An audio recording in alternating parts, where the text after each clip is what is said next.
Man, this is great! I could finally catch up on all the shows I've missed in the G1. I'm super behind. I finally get to catch up. It's gonna be great. I get to see Jay White, Moxley, Ishii.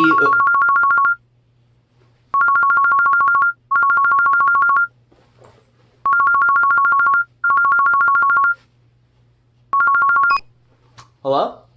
Babe, I got the snacks and drinks for Triplemania tonight. Shit. Triplemania? Fuck.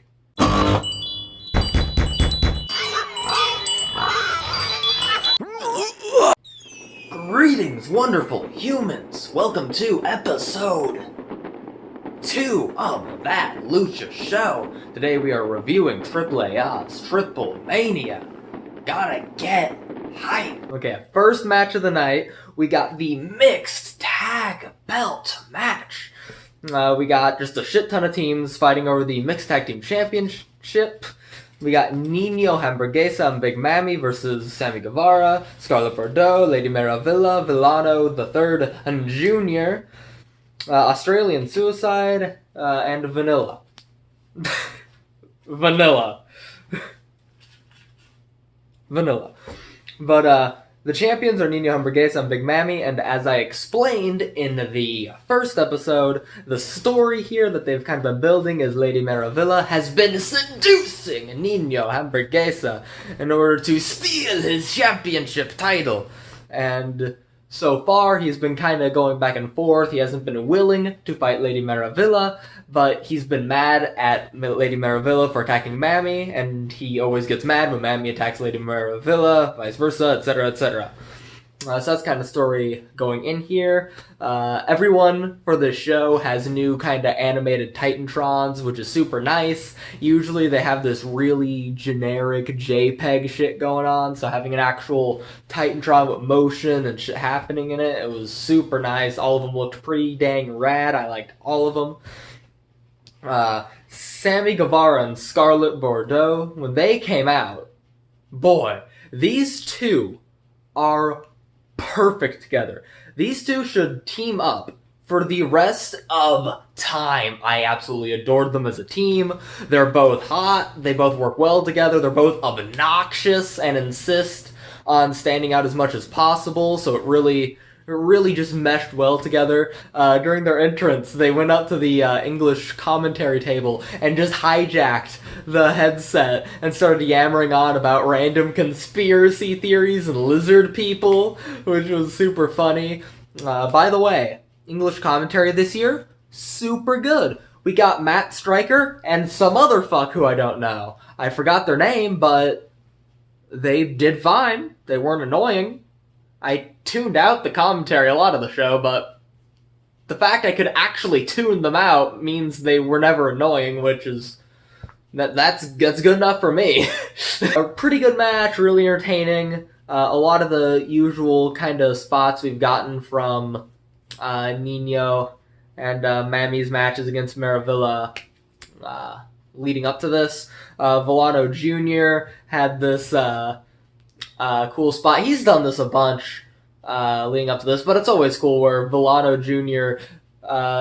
Villano 3 Jr. Sorry. 3 specifically. Villano 3 Jr. lifts up Nino Hamburguesa for a move, and it's just really entertaining because Villano's just a scrawny fuck. He's like, he's not quite me scrawny, but he's really fucking scrawny, and then Nino Hamburguesa is, well, he's such a big boy that they named him Hamburger Boy. So him lifting him is always weird, no matter how many times they do it. Finally, we get to the end of the match, where Lady Maravilla betrays Nino Hamburguesa, hits him with a low blow. Her and Villano, they get the win, and they are new mixed tag team champions. I am a huge fan of Lady Maravilla, and I'm a huge fan of Villano 3 Jr. I always say the third for some reason, but I don't know why. But Villano 3 Jr., huge fan of the two of them. I really would have preferred if Nino and Hamburguesa and Big Mammy managed to overcome and get that wholesome ending, but story-wise, it just made more sense for Maravilla to get the win, so after this, we get the Trios match. So we get a trio of teams of 3 fighting for the trio's belts. Leading up to this, as I mentioned in the last video, Laredo Kid was one of the 3 people. It was him, Mystices Jr., and Vikingo, Hijo de Vikingo Jr. 3 of them were trios champion, but La Parca, for some fucking reason, and the rest of the team convinced him to drop the belt and give it to Golden Magic instead, so he can go up to the main event, because the team felt like they were holding him back. Which both is really cool and touching, and it makes you feel like Laredo's going into the main event, and also completely buries these fucking belts as being just mid-card at best belts.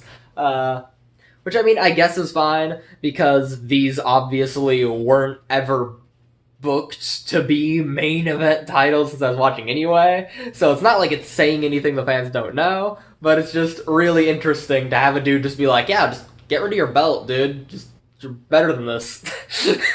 You're better than this trio belt we're defending tonight. Hijo de Vikingo Jr., just god tier. Just a billion cool high flippy shit spots in this match. Super great. There's this spot where he just, you know, a ton of times where everyone's standing, gawking outside the ring, and someone does a big flippy move into there. But there's this point where Vikingo just does so many rotations in the air before landing into everyone. Really great high-paced, fast-paced match. High-paced. Everyone was high as fuck, bro, the whole match. I mean, they might have been. I don't know. But, great match. Usual kind of exotico shit. Poder de Norte. My Spanish sucks, but it means Power of the North. And, the team of the Exoticos were the other 2 teams in this match. Usual good match. Exoticos did their usual shit where they try to make out with everyone and scare the straight boys with their gay shit. Which is fine. I'm into some gay shit, so I don't really mind. I enjoy it. Even though they are very stereotypical LGBT characters, seeing any LGBT characters in pro wrestling still feels cool to me. Wish Tito Santana wouldn't call himself that.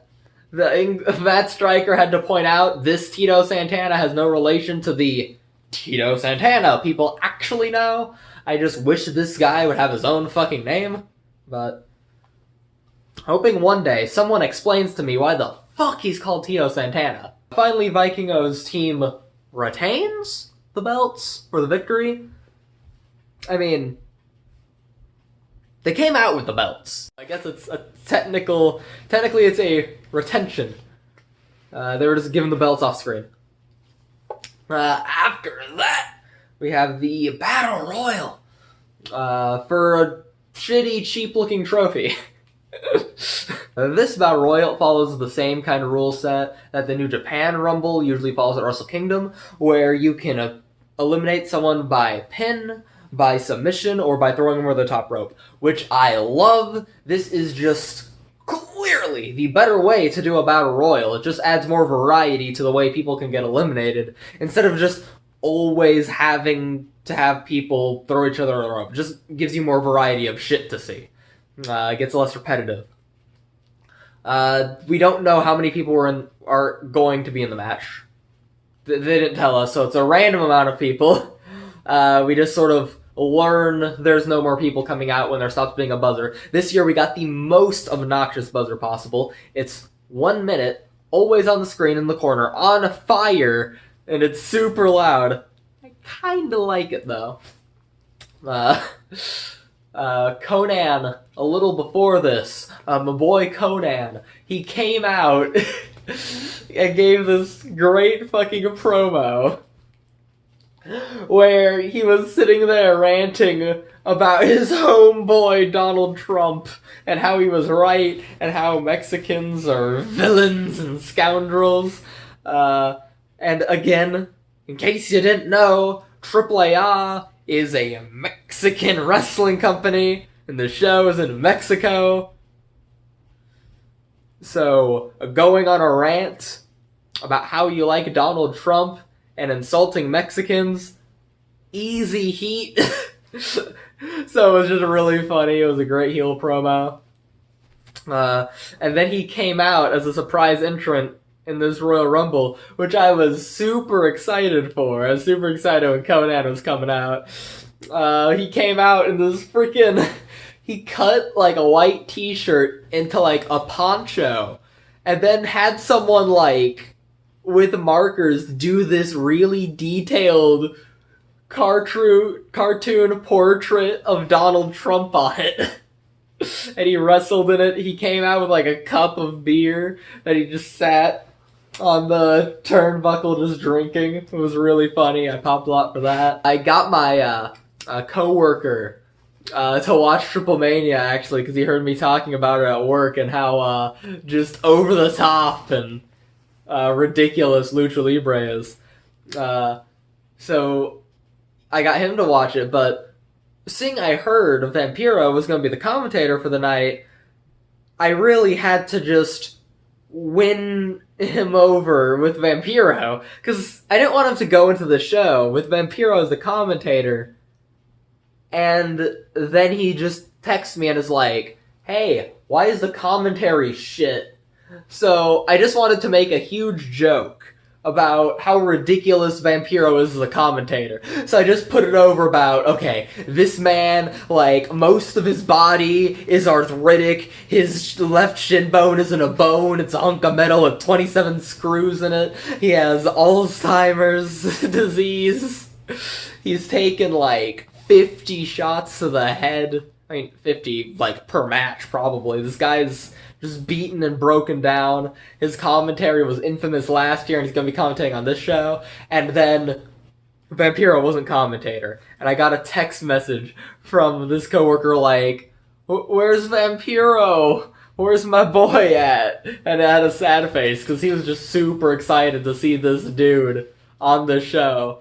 Like, he was telling me at work every day about how excited he was to see this guy on commentary and just mid-match just run in and get involved. And I was sad because I'm like, this poor guy. I convinced him, I sold him on the fact that instead of Vampiro being a bad commentator, I sold him on the fact that Vampiro was like an attraction, that he was so ridiculous that you wouldn't ever want him to not be on a show, and then he wasn't on the show. So I'm like, oh my god, I'm letting this guy down, the main thing he wanted to see isn't here. And then the music hits, and Vampiro flashes on the fucking Titantron.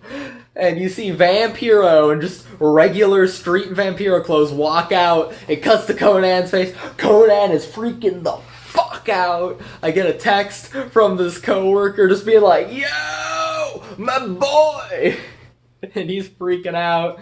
Vampiro strolls in, walks in, grabs Conan, chucks him out of the ring, and then he bails and eliminates himself too. He just comes in, kills Conan, leaves, that's all he cared about. He didn't even kill Conan. He threw Conan really safely over the ropes. Conan just landed right on his feet, and they just left. That's all he cared about. I loved it. They managed to have Vampiro in a match without, like, making a Vampiro wrestle any. If you can give me Vampiro in a match, or in a segment, and have it be entertaining, without having him to be a full-time commentator for a show, or having him to actually wrestle, then it's beautiful. Because I love my boy Vampiro. I just don't want to hear him be commentator for a full night, and I just don't really want to force the guy to wrestle an entire match with how beat up his body is. So if you can find a different way to get him in, like they did here, it's 10. It's 10 out of another 10. I wore this hat to keep my hair back so it won't get in my face, and it's getting in my fucking face! Aerostar. Last year, they just jumped from, like, the fucking light fixture onto everyone and nearly killed themselves. This year, the safer way for Aerostar to try to kill himself this year was he was just lowered on this, like, metal truss. It was, like, shaped like this. It was this metal thing. He was just slowly lowered from the ceiling and was still super high up in the fucking air. He's, like, 25 feet or some shit, and he just jumps off. I love Aerostar. I love this man so much. This guy. I will never stop laughing at this guy coming out to It's My Life by Bon Jovi, and then he does everything in his power to throw that life away by doing crazy ass shit on the fucking ropes. I mean, this wasn't even on the ropes, he just threw himself off this high thing, but like, I will never stop giving Aerostar credit. This man has more mastery of ring ropes than any man ever. I mean, just a lot of guys in this company. This company, Triplemania and CMLL, a thing about Lucha Libre is these guys, like, people do high spots everywhere. People do flippy shit in every company. But in Lucha Libre company specifically, these guys have a greater mastery of the ropes than anywhere else. Like, these guys are doing shit off the bottom rope, the middle rope, the top rope. They're doing shit off both. They're bouncing on the middle rope to the top, back to the bottom, back to the middle, back to the top, just doing a fucking 50 fucking flip at someone.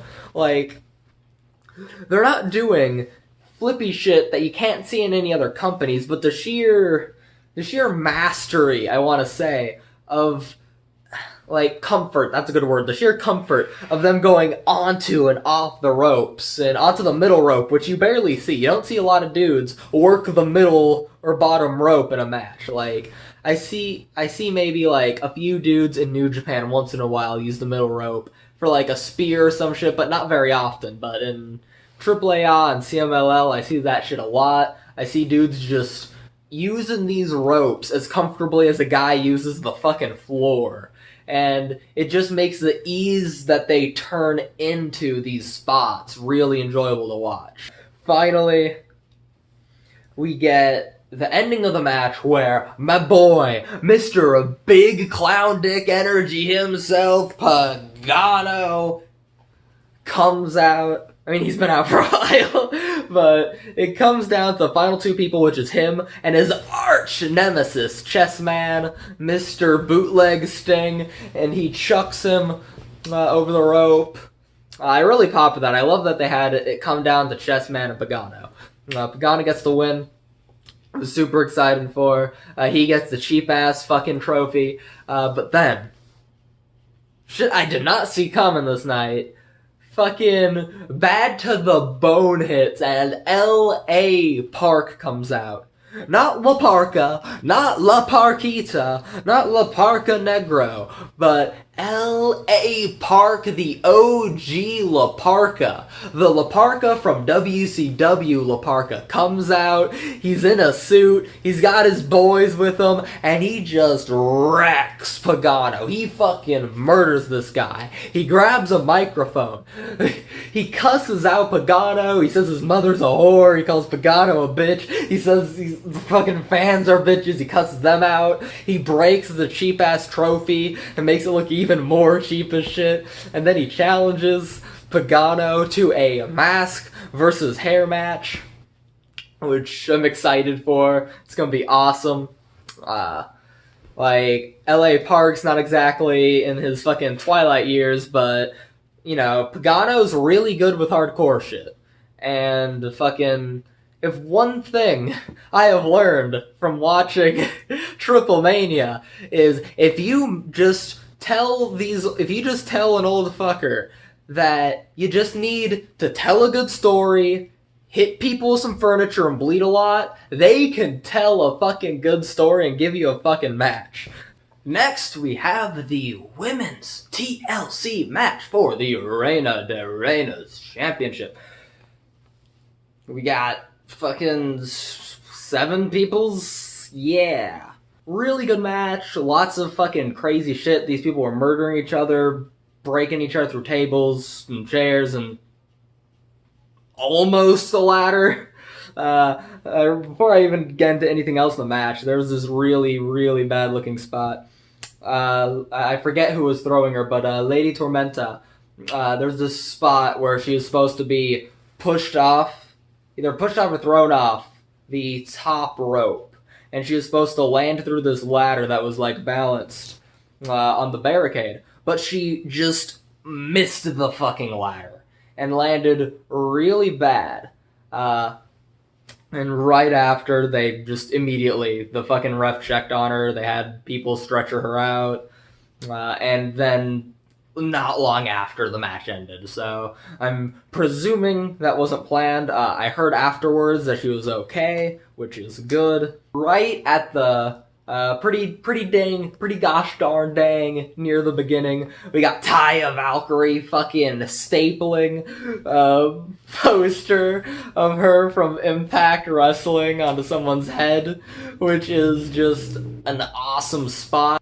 People were getting DDT'd on the fucking outside of the ring. Not long after the really bad looking fall from Tormenta, we have Tessa Blanchard pulling down the belt for the win, which is really cool. Tessa Blanchard's great. Pretty much everybody that knows Tessa Blanchard agrees that she is phenomenal.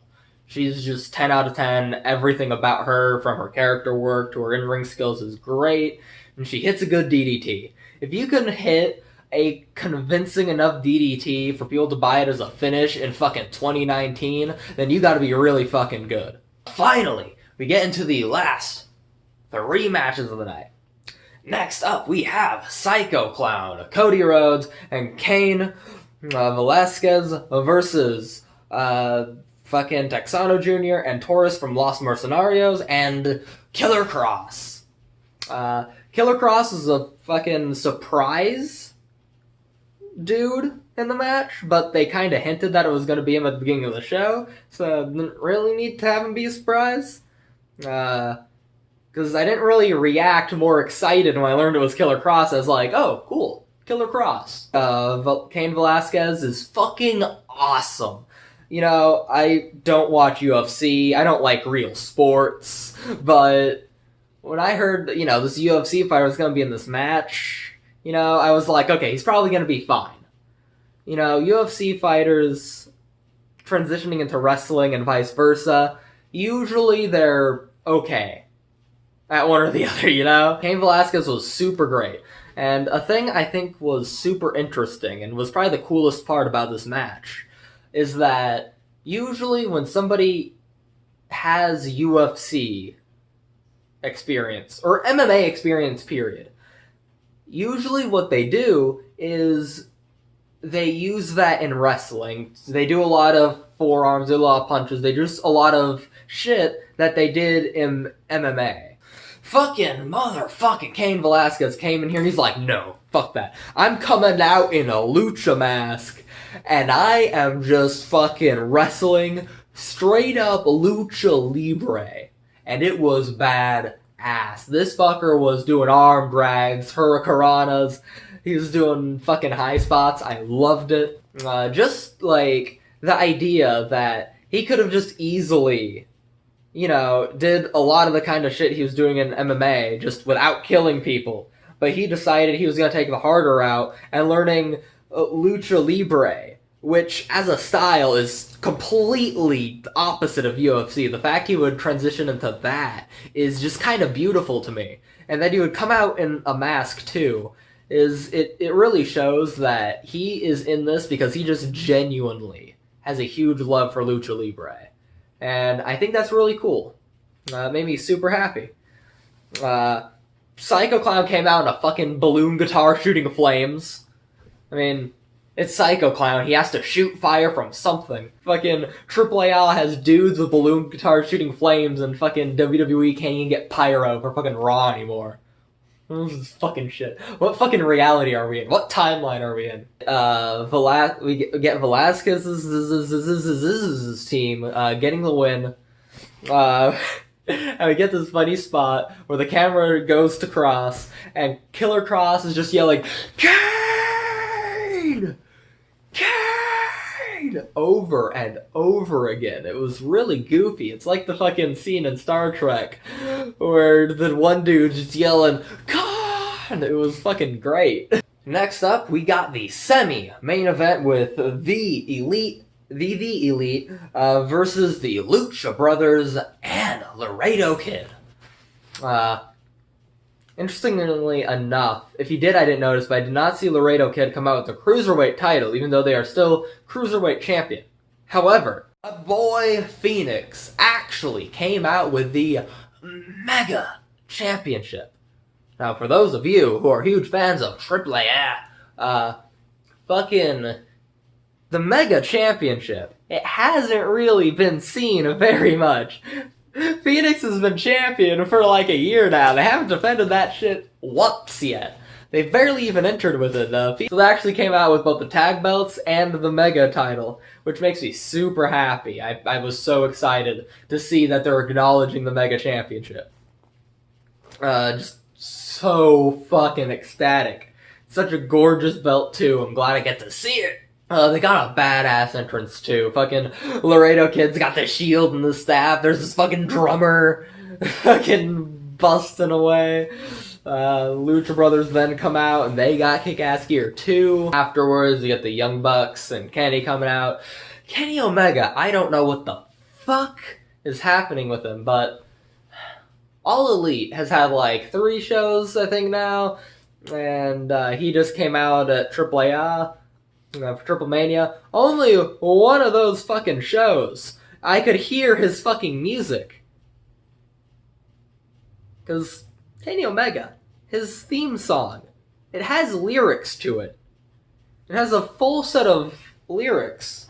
But watching these shows, you would never know, because you can't hear it.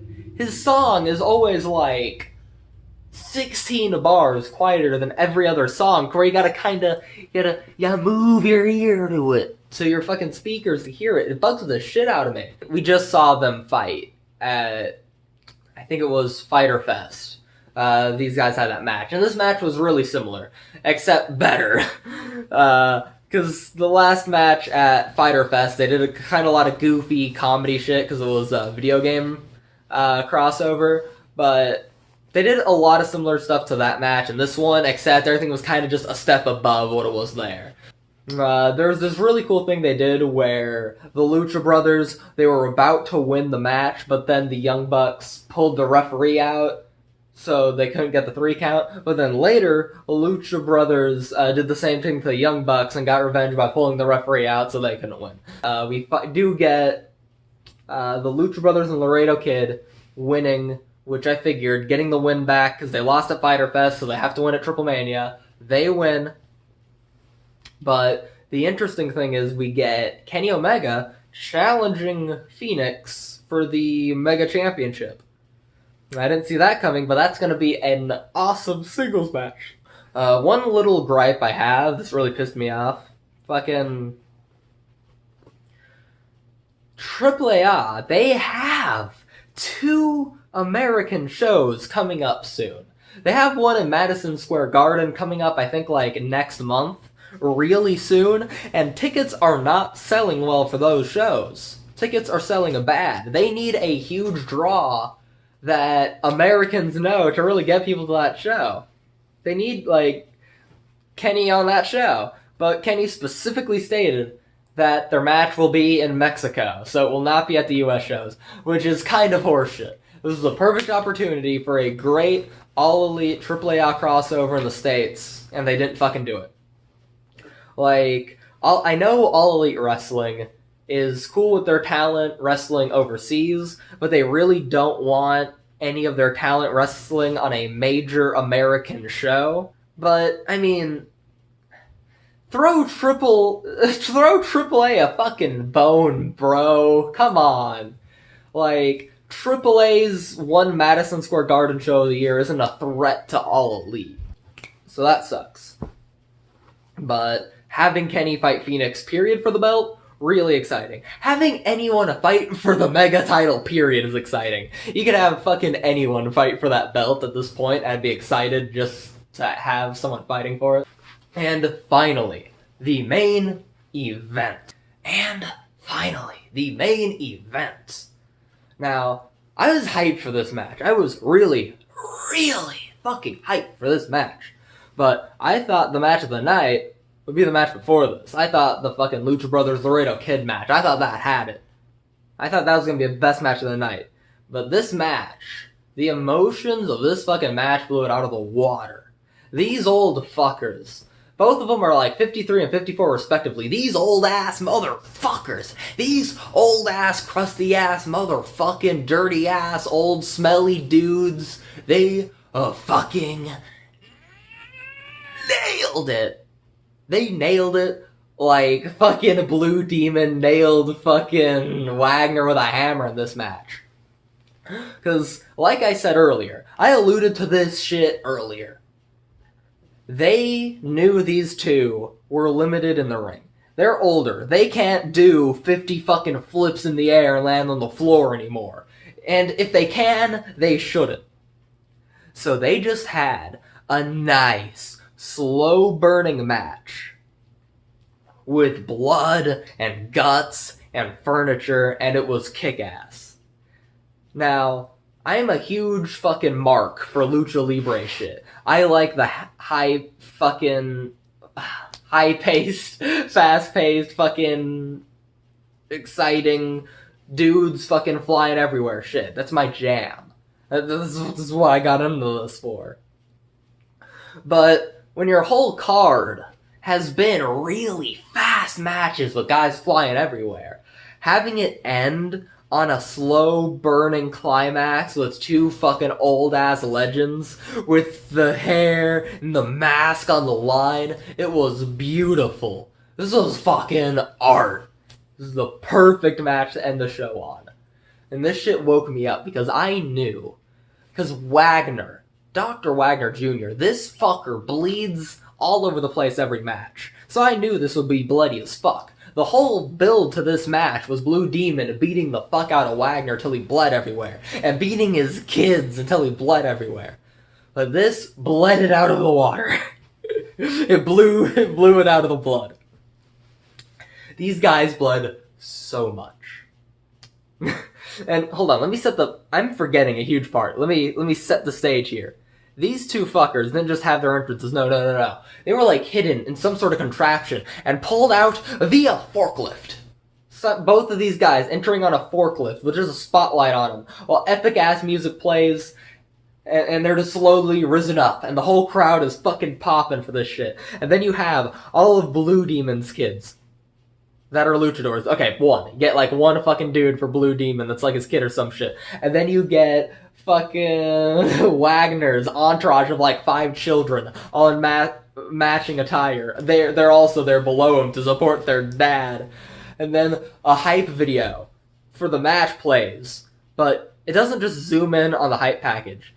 It has, you see both of these two legends standing side by side also watching and reacting to it, with their kids reacting to it. Like, it's so simple, but it just got me really invested in this match. It gave this a big match feel. These guys, they beat each other with everything. There's this one point in the match where Blue Demon Jr. grabs a hammer. And I don't mean a Triple H ass fucking Hunter's Helmsley ass fucking sledgehammer. No. This shit, just a fucking ball pin fucking middle fucking blue collar workers ass fucking hammer. And he didn't do the fucking safe fucking swing, I'm hitting you with the back of my hand fucking shit. He didn't fucking grab it with like his hand right here and just with his wrist. No, this fucker, he held it like he was ready to murder a man. Because the story of this match is these two want to murder each other. And he just fucking bashed fucking Wagner with it. There's a spot where Wagner had his hand on the turnbuckle. And he just full swing as hard as he could hit. Just, barely missing. So he hit the post. With the camera angle making it so it looked like he just hit this dude's fingers. And he held his fingers like they were broken. And then he took the hammer and he just started whacking them. Over and over again. And either Wagner told the guy to just hit me, bro, or Blue Demon is just a fucking genius. Oh, God, I cringed, bro. It was awesome. I loved it. And finally, after this intense, emotional, bloody match, we have Wagner hit the Wagner driver. Michinoku driver 2'd his ass. Center of the ring. 1, 2, kick out. He fucking hits him again. Kick out. He hit his finish twice, and it couldn't put Blue Demon away. Wagner doesn't know what the fuck to do. If Blue Demon's lost like 3 pints of blood and got hit with the finish twice and he's still not dead, so he just picks him up again. One last Wagner driver hits him. 1, 2, Blue Demon Jr.'s kid pulls the ref out. And then a fucking gang war starts between the fucking Wagner kids and Blue Demon's kid. Problem is, Wagner just fucks a lot. Because he just has like 5 kids there. So fucking Blue Demon's kid doesn't have a fucking chance. So he just gets wrecked. Why this is happening though, what's really important is Wagner, he's distracted by this fucking nonsense happening outside the ring. Blue Demon though, this guy's like, I don't give a shit about my kid getting beat up by your kids. And he grabs this isn't a brick, he grabs a mound of concrete. There's like 2 fucking rocks of concrete and then 1 big lump. He's holding it like this. He's like holding it carefully so the shit stays together. It's like falling apart. This mound of concrete. He just sits there, just blankly, just looking, just looking blankly, just looking like this. Have fucking Wagner, while he's distracted, Wagner slowly turns around and then just bashes him in the fucking face with a mound of concrete, and it explodes perfectly. Like, because wrestling and Lucha Libre are this live, fucking stunt fest, a lot of shit doesn't go completely smoothly. A lot of shit goes just good enough, or just good or great, but it never flows perfectly. It never flows perfectly enough to be a scene in a movie. This time, it flowed like a scene in a fucking movie. The way he hit him dead in the face and it exploded, it was like a scene in a film. I loved it, and that was the finish. He pins him. Wagner's emotional. He gets up, and then gets his head shaved by Blue Demon. His kids surround Wagner as they start to shave him. Then they hand the buzzers to Blue Demon. Blue Demon just takes the ponytail and then has the kids finish the rest. Wagner says some bullshit about how he's retiring, even though we all know he's scheduled for the next AAA show, so that was just bullshit. And the show closes. 10 out of another 10. I adored everything in this show. This is one of my single favorite wrestling shows of the fucking year. I would rate this show up there with fucking this year's Wrestle Kingdom and Dominion. This show's at least in my top fucking 3, dude. Like, I don't know where I'd put it yet, but it would be... Actually, shit. Fucking Double or Nothing was fucking really good too. So this show's at least in my fucking top 5. This might be my favorite show of the fucking year. It was so good. Every match was great. There was no match I was bored in. Like, I was tired as shit chugging 2 Venom energy drinks at a time just to fucking stay up. Just eating Thin Mints, trying to get me a sugar high so I wouldn't crash.